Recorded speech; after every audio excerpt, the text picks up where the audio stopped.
నమస్కారం.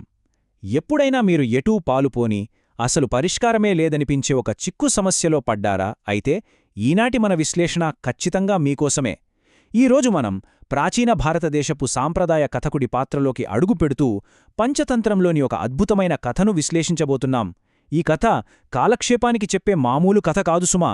క్లిష్ట పరిస్థితులను ఎంత చాకచక్యంగా ఎదుర్కోవాలో నేర్పించే ఒక గొప్ప మార్గదర్శి ఇది. ఇందులో మనం నేతగాడు, వేటగాడు మరియు నాట్యగత్తె అనే మూడు పూర్తి భిన్నమైన పాత్రల చుట్టూ తిరిగే ఒక అసాధారణ పరిస్థితిని చూడబోతున్నాం. రండి మొదలుపెడదాం. అయితే ఆ కథలోని పాత్రలను పరిచయం చేసే ముందు అసలు నీతిశాస్త్రమంటే ఏమిటో ఒక్కసారి చూద్దాం. నీతిశాస్త్రం సంస్కృతంలో దీనర్థం జీవితంలో తెలివైన ప్రవర్తనను నేర్పే పుస్తకం అని. ప్రాచీన కాలంలో రాజులు తమ పిల్లలకు కేవలం వినోదాన్ని మాత్రమే కాదు, రాజ్యపాలనకు, జీవితానికి అవసరమైన గొప్ప నైపుణ్యాలను ఈ కథల ద్వారానే నేర్పించేవారు.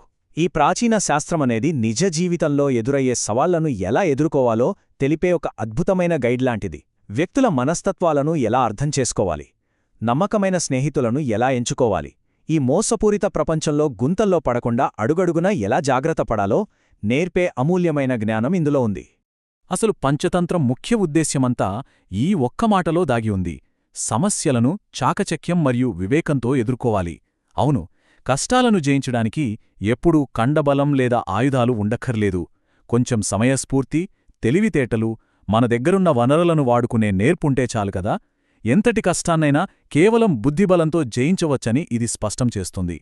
ఇకపోతే పండితుడి కథా విధానం ఎలా ఉంటుందో ఇప్పుడు చూద్దాం. అసలు యువరాజులకు ఆయన ఎలా పాఠాలు చెప్పారో తెలుసా? కథకుడి కళ అతని గంభీరమైన తత్వశాస్త్రానికి మాధుర్యాన్ని జోడిస్తుంది. అంటే చేదుమందుకి తీయటి పూత పూసినట్లు అన్నమాట. పండిట్ విష్ణు శర్మగారి బోధనా విధానం అచ్చం ఇలాగే ఉండేవి. చదువంటే ఏమాత్రం ఆసక్తిలేని యువరాజులకు ఆయన కథలలో కథలను అల్లడం ప్రారంభించారు. వినోదం ముసుగులో ఈ లోతైన జీవిత సత్యాలను ఎంతో ఆసక్తికరంగా వారికందించారు. జంతువులు, మనుషుల పాత్రల ద్వారా ధైర్యం, పిరికితనం, ప్రేమ, ద్వేషం వంటి లక్షణాలను కళ్లకు కట్టినట్లు చూపించి వారిని మంత్రముగ్ధులను చేశారు. సరే, ఇప్పుడు మన అసలు కథ నేతగాడు, వేటగాడు, నాట్యగత్తెల గురించి తెలుసుకుందాం. ఒక్కసారి ఊహించుకోండి, దారం వడుకుతూ చాలా ప్రశాంతమైన జీవితం గడిపే ఒక సామాన్య నేతగాడు, ఎప్పుడూ చురుగ్గా ఉంటూ క్రూర జంతువులతో పోరాడే ఒక వేటగాడు, అలాగే తన అందం, అభినయంతో ఆకట్టుకునే ఒక నాట్యగత్తె. వీరు సమాజంలో పూర్తి భిన్నమైన వ్యక్తులు. కాని ఒకరోజు దట్టమైన అడవిలో ఈ ముగ్గురు కలిసి ఒక భయంకరమైన ప్రమాదంలో చిక్కుకుంటారు. అసలు తప్పించుకునే దారే లేదు. వింతైనా అసాధ్యమైన పరిస్థితి వాళ్ల ముగ్గుర్నీ ఒకేచోట బంధించేసింది. ఇక్కడే మన ముందు ఒక అతిపెద్ద ప్రశ్న తలెత్తుతుంది. అదేంటంటే, అసాధ్యమైన దానిని ఎలా జయించాలి? అసలు పరిష్కారమే లేదు అనిపించే పరిస్థితిలో ఉన్నప్పుడు ఎవ్వరైనా సరే దానిని ఎలా దాటగలరు? అక్కడ బలం పనిచేయదు, అలాగని పారిపోవడమూ కుదరదు. మరి అప్పుడు ఏం చెయ్యాలి? ఈ ప్రశ్నకు సమాధానమే నీతిశాస్త్రం యొక్క అసలైన పరమార్థం. ఆ అసాధ్యమైన పరిస్థితినే వాళ్లు తమ ఉపాయంతో ఎలా దాటారో ఇక్కడ గమనిద్దాం. ఇదిగో ఈ అద్భుతమైన మాటను వినండి. సమయస్ఫూర్తి మరియు ధైర్యం రెండూ కలిస్తే అసాధ్యమైన పరిస్థితిని కూడా మార్చివేయగలవు. ఇది అసలైన మంత్రం. ఆ అడవిలో చిక్కుకున్నప్పుడు నేతగాడు తన వస్త్రంతో శత్రువు దృష్టిని మరల్చాడు. నాట్యగత్తె తన అద్భుతమైన అభినయంతో ఏమరపాటుకు గురిచేసింది. ఇక వేటగాడు కరెక్ట్ టైంకి దాడి చేశాడు. చూశారా, ఎవరి నైపుణ్యాలను వారు సమయస్ఫూర్తితో, ధైర్యంగా ఎలా ఉపయోగించారో? కేవలం తెలివితేటలు ఉంటేనే సరిపోదు, భయం లేకుండా మనకున్న వనరులను వాడుకోవడమే నిజమైన విజయం. ఈ సంఘటన మనకు నేర్పే ఇంకో ముఖ్యమైన పాఠమేంటంటే, ఆలోచించి అడుగు వెయ్యాలి. ఏ పనికైనా ముందు లోతుగా ఆలోచించడం ఎంత అవసరమో ఇది వివరిస్తుంది. ఈ రెండు విషయాలను కాస్త పోల్చి చూద్దాం. ఒకవైపు ఆలోచన లేకుండా చేసే పనులు.